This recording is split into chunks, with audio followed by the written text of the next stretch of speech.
పెళ్ళైనా పండగైనా వేడుక ఏదైనా పట్టు చీరల ప్రత్యేక వేదిక వారాహి సిల్క్స్. తర్వాత మీరు ఈ సినిమా వాతావరణం కదా, నాన్నగారు అంటే సినిమా, సినిమా అంటే నాన్నగారు కదా అని పర్యాయపదంగా సినిమాకు సినానిమ్ ఏన్నారు, సినానిమస్ ఫర్ మూవీ. మీరు ఎప్పుడైనా సినిమాల్లోకి రావాలని కానీ సినిమాల్లో అసోసియేట్ అవ్వాలని మీకు ఎప్పుడు అనిపించలేదా? అలా ఇప్పుడు లేదండి, ఎప్పుడూ లేదు. ఐ డోంట్ నో, ఆ ఆలోచనే లేదు.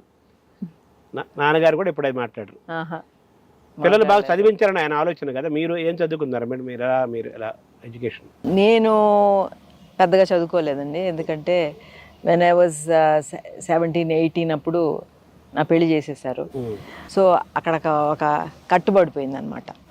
సో దాని తర్వాత I discontinued and then US వెళ్ళటం జరిగింది. చదువు అయిపోయింది, యాక్చువల్గా ఆగిపోయింది. చదివించాలని ఆలోచన కదా బాగా ఉండేది. మీరు సంగీతం అంటే మీకు చాలా ఇష్టమని కూడా విన్నాను నేను. ఎందుకంటే మీరు ఏదైనా కొన్ని ఫంక్షన్లో మీరు పాల్గొన్నప్పుడు అక్కడ ఏదైనా మీరు బాగా వింటాను, నేను ఎంజాయ్ చేయడానికి నేను అబ్జర్వ్ చేశాను. సో సంగీతం మీరు ఎలా ప్రవేశించింది? అమ్మకి నాన్నకి ఏదో ఒకటి ఇన్స్ట్రుమెంట్ పిల్లలకి నేర్పించాలని ఉండేదండి. అక్క పియానో నేర్చుకుంది, నేనేమో సితార్ నేర్చుకున్నా. సో నేను మా పెళ్ళయ్యే వరకు నేను సితార్ వాయించేదాన్ని. ఇన్ఫ్యాక్ట్ అప్పుడు ఉండేది కదండి దూరదర్శన్లో బాలానందంలో నేను సితార్ వాయించిన రోజులు ఉన్నాయి, ఫ్యూ టైమ్స్. అండ్ దెన్ ఒకసారి చెన్నైలో అబట్స్బరీలో నాన్నగారు మూవీ ఫంక్షన్లో ఒకసారి అక్కడ ఐ ప్లేడ్. నాన్నగారు ఆలోచన, అమ్మ ఆలోచన, ఇద్దరు ఆలోచన ఇది సంగీతం?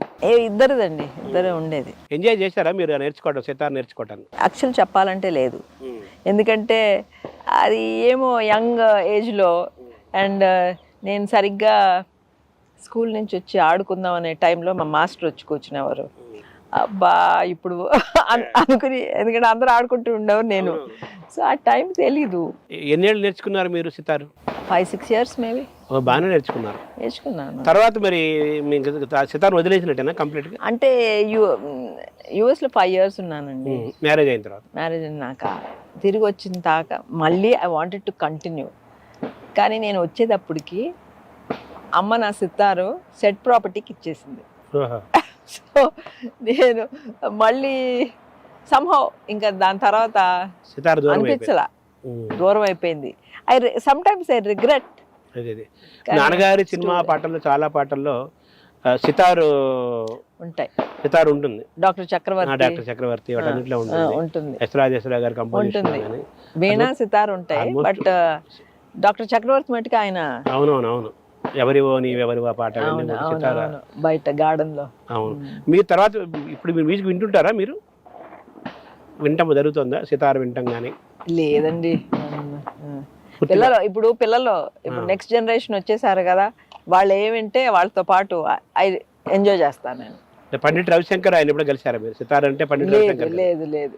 కోఇన్సిడెంట్లీ నాకు నేర్పించిన మాస్టర్ పేరు కూడా శంకర్ గారే. సో నాన్నగారి జ్ఞాపకాలని మీరు తలుచుకునే క్రమంలో మనం ఇవి చెయ్యాలి, నాన్నగారి యొక్క ప్రతిష్టని, ఆయనకు ఆల్రెడీ చాలా గొప్ప ప్రతిష్ట కీర్తి తెచ్చుకున్నారు. నెక్స్ట్ జనరేషన్స్ కూడా, మీ కుటుంబంలో నెక్స్ట్ జనరేషన్స్, కమింగ్ జనరేషన్స్ నాన్నగారు యొక్క ఆయన వ్యక్తిత్వము, ఆయన యొక్క వైభవము, ఆయన ప్రతిభ అవన్నీ కూడా వాళ్ళకి తెలియాలి. అలాగే లోకానికి కూడా మనం శాశ్వతంగా ప్రిజర్వ్ చేసి ఒక దీనిలాగా ఉంచాలి అని మీరు ఆలోచనలు ఏమైనా చేస్తున్నారా? ఏం చేస్తున్నారు మేడం? అంటే హిజ్ మూవీస్ అన్ని ప్రిజర్వ్ చేసామండి. యాక్చువల్లీ ఆయన ఉన్నప్పుడే చేశారు. ఇప్పుడు రేపు ఫిల్మ్ ఫెస్టివల్లో ఈ మన సెంటనరీ భాగంగా చేసేవి కూడా అబౌట్ 10 movies. వాటిలో 7 movies ఆయనే ప్రిజర్వ్ చేసుకున్నాయి. యాక్చువల్గా ఆయన పంపించారు. లక్కీగా అవన్నీ రిస్టోర్ చేసి రేపు అందరూ చూడబోతున్నారు. విగ్రహం వేశారు ఇక్కడ మన. అవునండి. మీరు రామాపురంలో కానీ వెంకటరాఘవపురం అక్కడ వేశారా? లేదండి, అంటే మేము చేయలేదు, కొంతమంది చేసుకున్నారు, వాళ్ళ అభిమానులు కానీ ఏఎన్ఆర్ కాలేజ్లో ఒకటి పెట్టారు, అట్లా పెట్టారు. బట్ మాకు పెడితే ఆయనలాగా ఉండే విగ్రహం చాలా బాగా ఉండాలని మాకు. అండ్ ఆల్సో పెట్టింది ప్లేస్లో అవి జాగ్రత్తగా మెయింటైన్ చేయాలండి. ఊరికే పేరు పెట్టేసాము అని చెప్పి మెయింటైన్, ఇప్పుడు బయట నేను ఎన్ని విగ్రహాలు చూస్తున్నాను, భయంకరంగా ఉంటుంది. ఆ రైలింగ్ మీద బట్టలు ఆరేసి ఉంటాయి, నేను చూశానండి కొన్ని ప్లేసెస్లో. అందుకు మాకు నచ్చవు. తర్వాత ఎన్టీఆర్ ఆయన వాడిన కిరీటాలు, ఆయన వాడిన డ్రెస్సు, అవన్నీ కూడా ఒక రామకృష్ణ ఇక్కడ ఒక ఇదిలాగా ప్రిజర్వ్ చేసి ఒక పెట్టారు. అలా నాగేశ్వరరావు గారి తాలూకు వాడని మీరు ఏమైనా చేస్తున్నారా? అలా చేశారు. ఈ మ్యూజియం ఉంది కదండి ఇక్కడ, దాంట్లో ఉన్నాయి. అండ్ రేపు కింద 7 acresలో డెవలప్ చేసినప్పుడు అక్కడ ప్రత్యేకంగా ఒక మ్యూజియం కట్టి ఆయన ప్రత్యేకంగా పెట్టాలని మా ఆలోచన. నాగేశ్వరరావు గారి సినిమాలు మీరు అన్ని సినిమాలు చూసారా? చిన్నప్పుడు చూడలేదండి, అన్ని కొన్నే చూశాను. ఎందుకంటే నాకు నాన్నగారిని కొడితే నాకు నచ్చేది కాదు. I couldn't bear to watch villain ఆయన్ని కొడతాం, అందుకని అప్పుడు భయం హీరో అనుకోవట్లేదు మీరు. అదే అందుకని నాకు చాలా సినిమాలు అప్పుడు చూడలేదు, యాక్చువల్లీ బిగినింగ్లో చూడలేదు. తర్వాత చూస్తూ మొదలుపెట్టాను. అండ్ ఆయన సినిమాలో ఇష్టం అయినది నాకు సీతారామయ్య గారు మనవరాలే చాలా ఇష్టం, చాలా న్యాచురల్గా. ఎందుకంటే ఆయనకి ప్రత్యేకంగా ఈ సినిమా బాగుంది, ఆ సినిమా బాగుంది నాన్న, బాగాలేదు నాన్న అని చెప్పే లేదు. బికాజ్ అప్పటికే ఈజ్ ప్రూవెన్. కొన్ని సినిమాలు బాగుంటాయి, కొన్ని సినిమాలు దాంట్లో నటనలో లోపం కాదు కదా.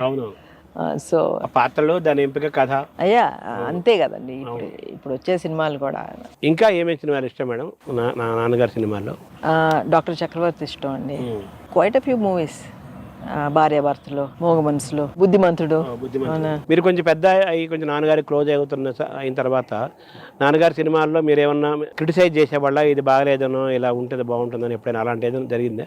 లేదండి, ఎప్పుడు లేదు. అమ్మగారు చేసేవారు కదా నాన్నగారి సినిమాల పైన క్రిటిసిజం? చేసేదేమో మరి. అమ్మ మా ముందు పెద్ద నాన్నగారిని క్రిటిసైజ్ చేయటం అటువంటి ఏమి వాళ్ళిద్దరి మధ్య ఉండొచ్చు. కానీ ఎందుకంటే ఆ ఇల్లరికంలో పాట అది ఎప్పుడు చెప్తుంటారు, నిలువవే వాలు కనుల, అది అప్పుడు ఇష్టం ఉండేది కాదంట.